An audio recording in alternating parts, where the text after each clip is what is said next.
నారాయణం నమస్కృత్య నరం చైవ నరోత్తమం దేవీం సరస్వతీం వ్యాసం తతో జయముదీరయేత్. మనోజవం మరుతతుల్యవేగం జితేంద్రియం బుద్ధిమతాం వరిష్టం వాతాత్మజం వనరయూధముఖ్యం శ్రీరామదూతం శిరసా నమామి. ఆపదామపహర్తారం దాతారం సర్వసంపదాం లోకాభిరామం శ్రీరామం భూయో భూయో నమామ్యహం. హరి ఓం. పరమేశ్వర స్వరూపమైన సభకి నమస్కారం. భాగవతంలో అత్యంత ప్రధానమైనటువంటి విషయం శ్రీకృష్ణ భగవానుని యొక్క అవతార స్వీకారం. భూమి మీద అధర్మం పెరిగిపోయినప్పుడు భూదేవి భగవంతుణ్ణి ప్రార్థన చేసి ఈ పాపభారాన్ని తగ్గించమని అడిగితే భగవానుడు శ్రీకృష్ణమూర్తిగా ఈ భూమి మీదకి అవతార స్వీకారం చేసి రావడం జరిగింది. ఆ సమయంలో ఆయనతో పాటుగా ధర్మ సంస్థాపన యందు పాలు పంచుకోవడం కోసం దేవతలందరూ కూడా వారి వారి అంశాలతో భూమి మీదకి వచ్చారు. అట్లా వచ్చినటువంటి వైనం మిగిలిన అవతారాల కన్నా కూడా భిన్నంగా ఉంటుంది. ఒక రామావతారం భూమి మీదకి వస్తే ఆయన రావాలి అని సంకల్పం చేసుకుని కౌసల్యాగర్భవాసం చేసి తతశ్చ ద్వాదశే మాసే చైత్రే నామమికే తిథౌ నక్షత్రేరితి దైవత్యే సోచ్ఛ సంస్థీషు పంచషు గ్రహీషు కర్కటే లగ్నే వాక్పతాం ఇందునా సహ ప్రోద్యమానే జగన్నాథం సర్వలోక నమస్కృతం అంటారు మహర్షి బాలకాండలో. అట్లా వచ్చారు. వామనమూర్తి రావాలి అని అనుకున్నప్పుడు తానే ముహూర్తాన్ని నిర్ణయం చేసుకుని నేను నీ కడుపున వస్తానమ్మా అని అడిగి నీ కోడండ్రును నీ కుమారవరులు నీనాథుడు నీవును సంశ్లోకింపన్ సతులుం పతుల్ సమ్మోదింప రాత్రించరుల్ శోకింపన్ భవదీయ గర్భమున తేజోమూర్తి జన్మించదన్ నాకున్ వేడుక పుట్టు నీసుతుడనై నర్తించి వర్తింపగా అన్నని అదితిని ప్రార్థన చేసి నేను నీ కుమారుడిగా వస్తాను, వచ్చి ఇంద్రుడికి రాజ్యం ఇప్పిస్తాను అని చెప్పి రావడం జరిగింది. కానీ శ్రీకృష్ణావతారం పరిపూర్ణావతారం. పరిపూర్ణావతారము అన్న మాటకు అర్థం ఏమిటంటే అన్ని అవతారముల యొక్క తేజస్సు ఏ అవతారంలోకి ప్రవేశిస్తుందో దానిని పరిపూర్ణావతారము అని పిలుస్తారు. అంటే ఆ అవతారానికి నమస్కరించినంత మాత్రం చేత మిగిలిన అవతారములన్నిటికీ కూడా నమస్కరించినట్టే. వెంకటేశ్వరావతారాన్ని శ్రీకృష్ణావతారంగానే పరిగణిస్తారు. ఎందుకంటే మీరు పురాణాన్ని పరిశీలిస్తే ఆయన నా తల్లి దేవకీదేవి, నా తండ్రి వసుదేవుడు, నా అన్నగారు బలభద్రుడు, నా చెల్లి సుభద్ర అని తాను శ్రీకృష్ణుణ్ణి అని చెప్పుకున్నారు. అలా చెప్పుకున్న కారణం చేత కృష్ణుడిగానే భావన చేసి అన్ని అవతారములు వెంకటేశ్వరావతారము ఎందే పర్యవసిస్తాయి అని పెద్దలు ఆవిష్కరిస్తారు. వేదోద్ధారణ మందరాభరణ పృథ్వీధర్మ నిర్మాణ ప్రహ్లాదత్రాణ బలిప్రతారణ నృపాహంకార నిర్వాపణ వైదేహీ రమణ ధనంజయ జయ వ్యాపార పారీణ క్షౌణీ దివ్యత్కరుణ తమోహరణ తండ్రి వెంకటేశ ప్రభో అని. కానీ శ్రీకృష్ణావతారం రావడం మాత్రం చాలా విశేషమైనటువంటి తత్వంతో చాలా మలుపులతో కూడుకున్నదై ఉంటుంది. ఒకప్పుడు మధురానగరం యాదవుల యొక్క రాజధానిగా ఉండేది. మధురానగరంతో యదువంశానికి ఉన్నటువంటి సంబంధం విడదీయరానిది. ఆ యదువంశంలో మధురానగరాన్ని రాజధాని చేసుకుని పరిపాలిస్తున్నటువంటి శూరసేనుని యొక్క కుమారుడు వసుదేవుడు. భోజవంశములకు చెందినటువంటి అన్నదమ్ములు దేవకుడు, ఉగ్రసేనుడు. దేవకుని యొక్క కుమార్తె దేవకి, ఉగ్రసేనుని యొక్క కుమారుడు కంసుడు. అన్నదమ్ముల యొక్క బిడ్డలు కాబట్టి కంసుడు దేవకి అన్నా చెల్లెళ్ళవుతారు. ఈ శూరసేనుని యొక్క కుమారుడైన వసుదేవుడు దేవకీదేవిని వివాహం చేసుకున్నాడు. చేసుకున్న తర్వాత అనేక రథాలలో మణిమాణిక్యాలు, బంగారము, వజ్రాలు, వైఢూర్యాలు మొదలైనటువంటివన్నీ కానుకలుగా ఇచ్చి దాసదాసీజనంతో కలిపి అత్తవారింటికి దేవకీదేవిని పంపిస్తున్నాడు దేవకుడు. వాళ్ళకి రథాలకి లోట, వాహనాలకి లోట రాజులకు. కానీ దేవకీదేవి మీద ఉన్న అవ్యాజమైన ప్రేమ చేత నేను ఈమె ప్రయాణిస్తున్న రథాన్ని నడుపుతాను అని తాను సారథ్యం వహించడానికి సిద్ధపడ్డాడు కంసుడు. అక్కడ వరకు మీరు కథని పరిశీలనం చేస్తే నిజానికి కంసుని యందు దోషం కనపడదు. చెల్లెలి యందు చాలా ప్రేమతో రథాన్ని నడపడానికి సిద్ధపడ్డాడు. ఆ రథం తీసుకుని వెడుతున్నప్పుడు అకస్మాత్తుగా అశరీరవాణి వినపడింది. తుష్టయగు భగిని మెచ్చగా ఇష్టుడవై రథము నడుపదెరుగవు మీదన్ శిష్టయగు ఈతలోదరి అష్టమగర్భంబు నిన్ను హరించుజుమీ అంది. తుష్టయగు భగిని మెచ్చగా, ఆమె చాలా సంతోషంతో ఉంది. మంచి భర్త లభించాడు వసుదేవుడు, కాబట్టి ఇక నా జీవితం సుసంపన్నమవుతుందని కొత్త పెళ్లి కూతురు ఎంతో సంతోషంతో రథంలో ప్రయాణం చేస్తోంది. అందులో అన్నగారైనటువంటి కంసుడే రథాన్ని నడుపుతున్నాడు. ఈ తుష్ట సంతృప్తితో ఉన్నటువంటి దేవకీదేవి తలోదరి అన్న మాటకు అర్థం ఏమిటంటే కడుపు లోపలికి వెళ్ళిపోయినట్టుగా కృషించినట్లు ఉన్నటువంటి కడుపు కలిగినది. కృషించిన కడుపులా కనపడుతున్నటువంటి నీ చెల్లెలు నిజానికి యనమండుగురు కుమారుల్ని కంటుంది. ఈ యనమండుగురు కుమారులలో 8వ వాడైనటువంటి వాడు నిన్ను సంహరిస్తాడు. కాబట్టి ఇది తెలియక ఆమె రథాన్ని నువ్వు ఇంత సంతోషంగా నడుపుతున్నావు అంది అశరీరవాణి. ఈ మాట వినపడగానే ఆయనలో గొప్ప మార్పు వచ్చింది. నేను మరణిస్తాను, నా మరణానికి కారణమైనటువంటి వ్యక్తి ఈమె కడుపున ప్రభవించబోతున్నాడు, కాబట్టి ఆమె మీదకి ఆగ్రహం మళ్ళింది. వెంటనే ఈమెని చంపేయాలని నిర్ణయం చేసుకున్నాడు. చేసుకుని రథంలో ఉన్నటువంటి దేవకీదేవి యొక్క కొప్పు పట్టి కిందకి లాగేసి వరలో ఉన్నటువంటి ఖడ్గాన్ని తీసి దేవకీదేవి కుత్తుక కత్తిరించడానికి సిద్ధపడుతున్నాడు. సిద్ధపడుతుంటే వసుదేవుడు నిజానికి యుద్ధం చేసి కంసుణ్ణి గెలవగలిగినంత శక్తి కలిగిన వాడు కాడు. అందుకని ఆయన వెంటనే వసుదేవుణ్ణి బ్రతిమాలుతూ మాట్లాడడం, ఆ వసుదేవుడు కంసుణ్ణి బ్రతిమాలుతూ మాట్లాడడం మొదలుపెట్టాడు. అన్నవు నీవు చెల్లెలికి అక్కట మాడలు చీరలిచ్చుటో మన్నన చేయుటో మధుర మంజుల భాషల నాదరించుటో చెయ్యక మిన్నుల మ్రొతలే నిజము మీలని చంపకుమన్న సహింపుమన్న తగదన్న వీడెదన్ అన్నాడు. ఓ కంసుడా, అన్నవు నీవు చెల్లెలికి, ఈమెకు నువ్వు అన్నయ్యవి. అన్నయ్య అంటే చెల్లెలి పట్ల విశేషమైనటువంటి అభిమానం చూపించవలసి ఉంటుంది. అసలు అన్నయ్య అన్న పిలుపు వినపడేటప్పటికే ఎవరికైనా చెల్లెలి మీద అంత ప్రేమ ఏర్పడుతుంది. గొప్ప అనుబంధాలలో అదొక అనుబంధం. అటువంటి అన్నయ్యవి నువ్వు. అన్నవు నీవు చెల్లెలికి అక్కట మాడలు చీరలిచ్చుటో, ఏదైనా బహుమానం ఇస్తారు చెల్లెలికి, ఓ చీర పెడతారు.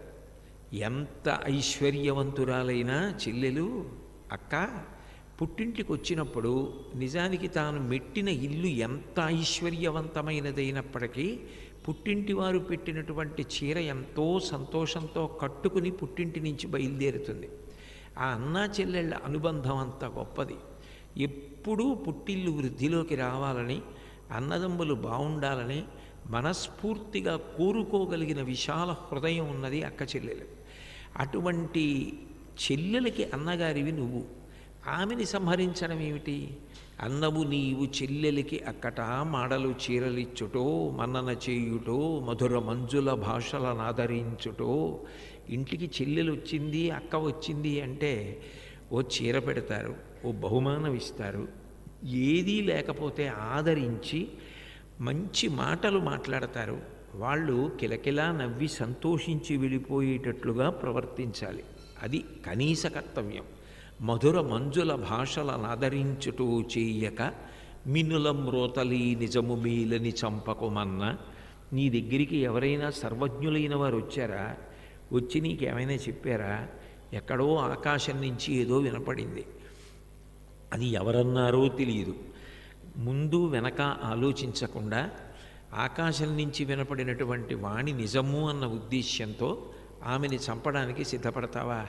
మిన్నుల మ్రోతలే నిజము మీలని చంపకుమన్న మాని రావన్న సహింపుమన్న తగదన్న వీడెదన్, ఆమెని వధించకు, సహించు, తగని పని ఇది, వెనక్కిరా అని ఎంతో బ్రతిమాలాడు. అయినా కంసుడు ఏమాత్రం తగ్గకుండా దేవకీదేవిని పరిమార్చడానికే సిద్ధపడుతుంటే వేదాంతం చెప్పడానికి ఉపక్రమించాడు. సర్వసాధారణంగా తీవ్రమైన కష్టం వచ్చినప్పుడే వేదాంత ప్రబోధం వస్తుంది. అయితే వసుదేవుడు సహజంగా చాలా భక్తి కలిగినవాడు, జ్ఞాని, ఉత్కృష్టమైనటువంటి బుద్ధి సంపత్తి కలిగినటువంటి వాడు, మహానుభావుడు, భగవంతుని యొక్క అనుగ్రహానికి పరిపూర్ణంగా నోచుకున్నటువంటి వాడు.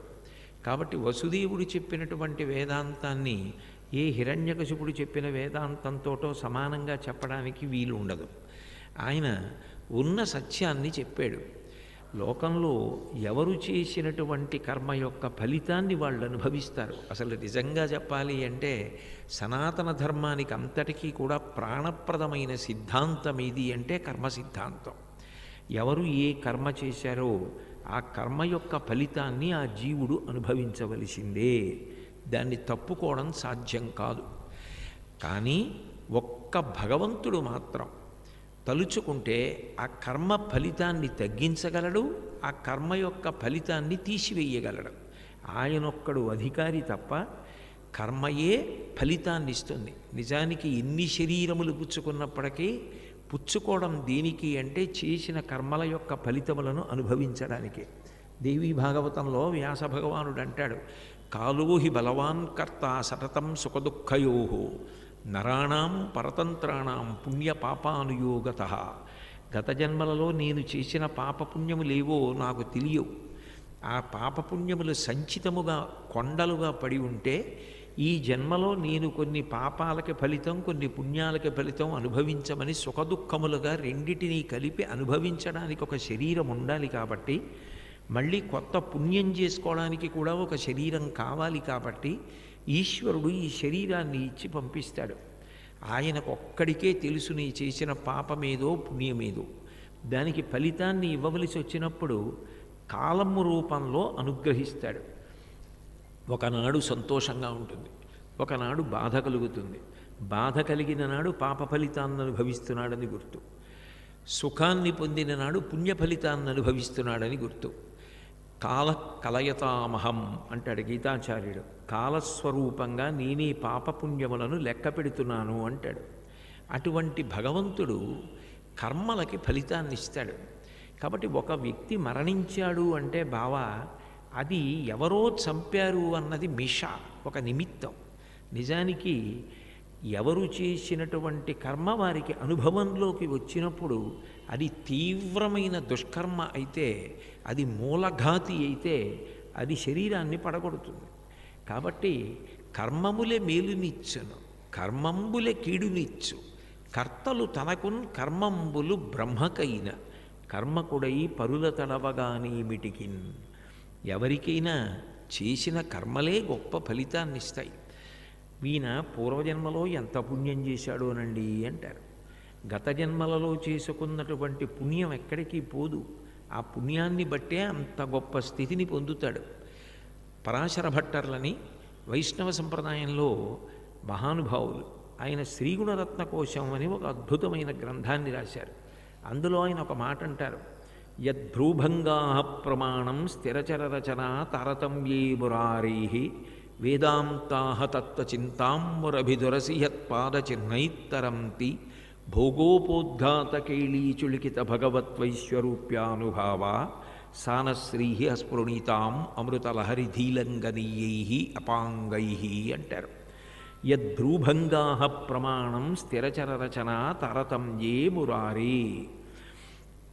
అమ్మాయి ఎప్పుడైనా లోకంలో వ్యక్తుల మధ్య భేదములు ఎందుకు వస్తాయి? అందరికీ ముక్కు, అందరికీ కళ్ళు, అందరికీ చెవులు ఉన్నా కొందరు గొప్పవారుగా, కొందరు బాధపడుతున్నవారుగా ఈ తారతమ్యములు ఎందుకు వచ్చాయి అంటే, ఆ పుర్రె చేతితో పట్టుకొని బ్రహ్మగారు తల్లి అయినటువంటి లక్ష్మీదేవి వంక చూసి, అమ్మాయి ఈ పుర్రె గత జన్మలో ఫలానా పేరు కలిగినది, వీడు ఇది చేశాడమ్మా అని చెప్తే వాడు చేసినటువంటి కర్మలను దృష్టిలో పెట్టుకుని లక్ష్మీదేవి వాడా అని కనుబొమ్మ పైకెత్తుతుందిట. ఆమె యొక్క కనుబొమ పైకెత్తితే ఇంత భక్తిగా జీవనం చేసినవాడు, ఇన్ని పుణ్యకర్మలు ఆచరించినవాడు, భగవంతునికి ఖేదం కలగకూడదని ఎప్పుడూ నిషిద్ధ కర్మల జోలికి వెళ్ళనివాడు, శాస్త్రము చెప్పిన మాట, గురువు చెప్పిన మాట సత్యమని నమ్మి శ్రద్ధతో ప్రవర్తించినవాడు. కాబట్టి వీడికి ఐశ్వర్యం ఇవ్వవలసిందే అని లక్ష్మీదేవి కనుబొమ ఎత్తడాన్ని ప్రమాణంగా చేసుకొని ఐశ్వర్యము ఇవ్వడం జరిగిందమ్మా అంటారు పరాశర భట్టర్లు. కాబట్టి కర్మములే మేళ్ళునిచ్చును, కర్మంబులే కీడినిచ్చు, కర్మలు తనకున్ కర్తలు బ్రహ్మకైన, కర్మకుడై పరుల తడవగాని ఏమిటికిన్. బావా, ఎవరు చేసిన కర్మ వాళ్ళకి ఫలితాన్ని ఇస్తుంది. ఇప్పుడు నీ చెల్లెలి ఇక్కడ లేకపోయినా మృత్యువు తప్పించుకోవడం సాధ్యం కాదు కదా. జాతస్య హి ధ్రువో మృత్యువు ధ్రువం జన్మమృతస్య చ. పుట్టినవాడు మరణించక తప్పదు, మరణించినవాడు మళ్ళీ పుట్టక తప్పదు. ఆశ్చర్యకరమైన విషయం ఏంటంటే భాగవతంలో ఈ విషయాన్ని వింటున్నవాడు పరీక్షిత్. పరీక్షిత్తుకి 7 రోజుల్లోనే మరణిస్తామని శాపం. 7 రోజుల్లో మరణిస్తామని పరీక్షిత్తుకి శాపం ఇస్తే ఆయన ఉరగాధీశ విషానలంబునకు మీ నొప్పింతు శంకింప ఈశ్వర సంకల్పము నేడు మానదు భవిష్యజ్జన్మ జన్మంబులన్ హరిచింతారతియున్ హరిప్రణుతి హరిభాషాకర్ణనాసక్తియున్ హరి సేవారతియున్ కలుగు మీరద్దిన్ ప్రసాదింపరే. ఈ 7 రోజుల్లో నేను ఏది వినాలో నాకు అది చెప్పండని మృత్యువును అంగీకరించి అనివార్య పరిణామము అని అంగీకరించి కూర్చున్నవాడు శ్రోత. అటువంటి పరీక్షిత్తు దగ్గర చెప్పబడుతున్న కథలో కంసుడు ఎప్పుడో దేవకీదేవి యొక్క అష్టమ గర్భానికి మరణిస్తాడు. కనీసం గర్భానికి మధ్య 1.5 సంవత్సరాలు తేడా ఉంటుందని అనుకున్నా 12 సంవత్సరములు హాయిగా బ్రతుకుతాడు కంసుడు. 12 ఏళ్ళు హాయిగా బ్రతకవలసిన వాడు ఎప్పుడో పుట్టవలసిన పిల్లవాడికి ఆమె తల్లి కాబట్టి చంపేస్తానంటున్నాడు. ఒకవేళ చంపేశాడు అనుకోండి, ఈశ్వరుడంత అమాయకుడా? ఇక అతనికి మృత్యువు యొక్క కారణము తొలగిపోయినట్టేనా? శాశ్వత పరబ్రహ్మకల్పంగా ఉండిపోతాడా భూమి మీద? అది సాధ్యమా? అంటే నిజానికి రాక్షసత్వం ఎక్కడుంటుందంటే ఇతరులు ఏమైపోయినా నాకు పర్వాలేదు, నేను మాత్రం ఎప్పుడూ ఉండాలి, నేను భోగములు అనుభవించాలి. ఇతరులు బాధపడినా నాకు పర్వాలేదు. అప్పుడు ఇతరులతో ఆయనకు ఉన్న ప్రేమ శాశ్వతమని ఎట్లా అంగీకరించగలరు? ఆ రాక్షసత్వం ఎప్పుడైనా పైకొస్తుంది. అందుకే 8వ గర్భానికి మరణిస్తామనగానే మూలము ఆ దేవకీదేవి కాబట్టి ఈమెనే నేను సంహారం చేసేస్తానని బయలుదేరగలిగాడు. కాబట్టి చతుర్ముఖ బ్రహ్మకైనా కూడా చేసినటువంటి కర్మయే ప్రధానం. కాబట్టి బావా, నా మాట విను, ఆమెను చంపేస్తే నువ్వు బ్రతుకుతావు అనుకోవడం అన్యాయం కదా. కాబట్టి ఎందుకు ఇస్తావు, ఎందుకు చేస్తావు అటువంటి పని, దాన్ని విడిచిపెట్టు అని చెప్పి జలఘటాదులందు చంద్ర సూర్య, ఆ కొండ నీళ్లల్లోకి సూర్యబింబం కానీ చంద్రబింబం కానీ పడితే ఎలా కదులుతూ ఉంటుందో అదే మనసుతో జీవి ఇంకొక శరీరంలో ప్రవేశించి అది తాను నిర్మించుకున్నదే, తన కర్మల వలన తనకొచ్చిన శరీరం.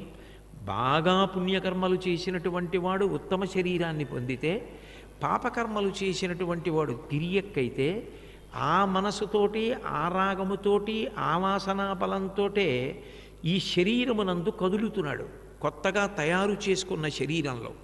కాబట్టి ఎవరు కర్త అంటావు? శరీరం తయారవడానికి, శరీరంలోకి వెళ్ళడానికి, ఒక శరీరాన్ని వదిలిపెట్టడానికి, సుఖదుఖములు అనుభవించడానికి చేసిన కర్మ ప్రధానం. నీ కర్మ నీకు ప్రధానమైంది తప్ప దానికి ఈమెని కారకురాల్ని చేసి ఈమెని సంహరిస్తానంటే దోషం కదా. నా మాట విను, విడిచిపెట్టేసేయి. ఎంత చెప్పినా విడిచిపెట్టడానికి కంసుడు అంగీకరించలేదు. ఒకరు చెప్పినప్పుడు వినగలిగితే తనకి తెలియకపోయినా దోషం కాదు, తనకు తెలియకపోవడం ఎప్పుడూ దోషం కాదు. లోకంలో ఎవరో తప్ప అందరూ సర్వజ్ఞులు ఎట్లా అవుతారు? కానీ చెప్పినా నేను వినను అన్న మూర్ఖత్వం ఉంటుందే, అది అత్యంత ప్రమాదకరమైన విషయం. మారీచుడు రాక్షసుడే కావచ్చు కాక, కానీ రామాయణంలో అరణ్యకాండలో రావణాసురుడితో మాట్లాడుతూ మాట అంటాడు, సులభాహ పురుషారాజన్ సతతం ప్రియవాదిన. అప్రియస్యతు పథ్యస్య వక్తా శ్రోతా చ దుర్లభ అంటాడు. లోకంలో మనకి ప్రీతి కలిగేటట్టుగా మాట్లాడేవాళ్ళు చాలామంది దొరుకుతారు. మనకి ఎందుకు వచ్చిన గొడవ, ఏదో ఆయన సంతోషించేటట్టు మాట్లాడితే గొడవ వదిలిపోతుందని. కానీ నిజంగా మన అభ్యున్నతిని కోరి మాట కఠినంగా ఉన్నా మన శ్రేయస్సు కోసం మాట్లాడేవాళ్ళు బహు తక్కువ మంది ఉంటారు. అట్లా కఠినంగా మాట్లాడినా ఆయన నా మంచి కోసం మాట్లాడుతున్నాడు, నా శ్రేయస్సు కోసం మాట్లాడుతున్నాడని స్వీకరించేవాడు ఉండడు. ఒకవేళ అలా నిష్పక్షపాతంగా మాట్లాడగలిగినవాడు, దానిని అంగీకరించగలిగినవాడు, ఇద్దరూ కలిస్తే అది తీర్థము క్షేత్రము. అంతకన్నా గొప్ప విషయం ఇంకొకటి ఉండదు. కాబట్టి మంచి మాట చెప్తే వినే లక్షణం ఉన్నవాడైతే కంసుడు రాక్షసుడు ఎందుకు అవుతాడు? తనకి తెలియదు, ఒకడు చెప్తే వినడు. కాబట్టి ఆమెని సంహరించడానికే సిద్ధపడుతున్నాడు. చూసి ఇటువంటి వాడి యొక్క మనసు మరల్చాలి అంటే ఇతని మనసు కుదుట పడేటట్టుగా ఏదైనా మాట్లాడాలి. మాట్లాడితే తప్ప ఇతను వినడు. ఇతను చెల్లెల్ని చంపకుండా ఆపడం నాకు సాధ్యం కాదు, శారీరకంగా నాకు ఇతన్ని ఓడించగలిగిన శక్తి లేదు అని ఆలోచించి వసుదేవుడు అనుకున్నాడు, ఆపన్నురాలైన అంగన రక్షించి సుతుదనిచ్చెదననుట శుభము నీడు, మీదెవ్వడిరుగును మెలత ప్రాణములతో నిలిచిన మరునాడు మెరరాదే, బ్రహ్మ వలన వీడు పాటేమి పొందుక ఉండనే సదుపాయమొకటి లేదే, పొంత మాకుల దహించకపోయి వహ్ని ఎగసి దవ్వులవాని దహించు భంగి, కర్మవశమున భవమృతి కారణములు దూరగతి పొందు ఇకనేల తొట్టుపడగా. వీడికి నేను చంపడానికి ఒప్పుకోను అంటే వినడు, చంపేస్తాడు. అంతకన్నా వీడి మనసు మరలడానికి నేను ఏదో ఒక కారణం చెప్తాను. ఆపన్నురాలైన అంగన రక్షించి సుతులనిచ్చెదననుటే శుభము నేడు. ముందు భార్యని రక్షించుకోవాలి, రక్షించుకుంటే తర్వాత సంగతి. పుట్టిన 8వ కొడుకు వల్ల కదా మరణిస్తాననుకుంటున్నాడు. అందుకని ఈమెని చంపడం ఎందుకయా? నీ మృతికి కారణం ఎవరు? ఈమె కాదు, ఈమెకి పుట్టబోయే 8వ సంతానం. పోనీ నీకు అనుమానం అనుకో, 8వ వాడంటే 8 నుంచి ఇటు లెక్కెడితే మొదటివాడైతే అది నీకు అనుమానం ఉందా? పుట్టిన బిడ్డని పుట్టినట్టు తీసుకొచ్చి నీకు అప్పచెప్పేస్తాను, నువ్వు చంపేసేయి. పోనీ 8వ వాడిని చంపేస్తావా? 8వ వాడిని చంపేయి. పోనీ మధ్యలో ఎవరైనా ఒక కొడుకుని దాచేశానది నీకు అనుమానమా? నీ కనుసన్నలలోనే ఉంటాంగా. పుట్టిన బిడ్డని పుట్టినట్టు తీసుకొచ్చి నీకు ఇచ్చేస్తాను, ఆ బిడ్డల్ని చంపేసేయి. నీ మృతికి కారణమైన వాణ్ణి చంపు తప్ప మృతికి కారణము కాని దాన్ని చంపితే, ఈమెను చంపితే లోకం నిన్ను నింద చేస్తుంది, నీకు అపకీర్తి వస్తుంది. చెల్లెల్ని ఆడపిల్లని చంపేశాడు అంటారు రేపు పొద్దున్న. కాబట్టి ఆపన్నురాలైన అంగన రక్షించి సుతులదిచ్చెదననుట శుభము నేడు, మీదెవ్వడెరుగును మెలత ప్రాణములతో నిలచిన మరునాడు మెరరాదే, బ్రహ్మ వలన వీడు పాటేమి పొందుక ఉండునే సదుపాయమొకటి లేదే, సుతులు పుట్టిననేమి సుతులకు మృత్యుయు వాలాయవై మెంట వచ్చనేని. ఒకవేళ ఈ 8వ గర్భం వచ్చే లోపల వీడు ఇలానే నాకు పుట్టినటువంటి పిల్లలందరినీ పట్టుకెళ్ళి ఇచ్చేస్తుంటే వాళ్ళని చంపేసినా వీడి పాపం పెరిగిపోతుంది. ఇంకా ఒకవేళ వీడు చంపకపోయినా బ్రహ్మగారు ఎట్లా నిర్ణయించారో అట్లాగే జరిగి తీరుతుంది. 8వ గర్భం లోపల ఏమి జరుగుతుందో, ఈశ్వరుడు ఏం చేస్తాడో. కాబట్టి ముందు నేను ఈమెను రక్షించుకోవాలి. కాబట్టి ఈమె కడుపున పుట్టిన బిడ్డల్ని ఇచ్చేస్తానని చెప్తాను. అరణ్యంలో దావాగ్ని పుడుతుంది. ఎక్కడ పుట్టిందో అక్కడ దావాగ్ని ఎగిరి వెడుతున్నప్పుడు అక్కడే ఉన్నటువంటి ఒక ఎండు పుల్లని విడిచిపెట్టేసి ఎగిరి ఎక్కడో దూరంగా ఉన్నటువంటి పచ్చని చెట్టుని కాల్చేసింది. ఏమనుకోవాలి?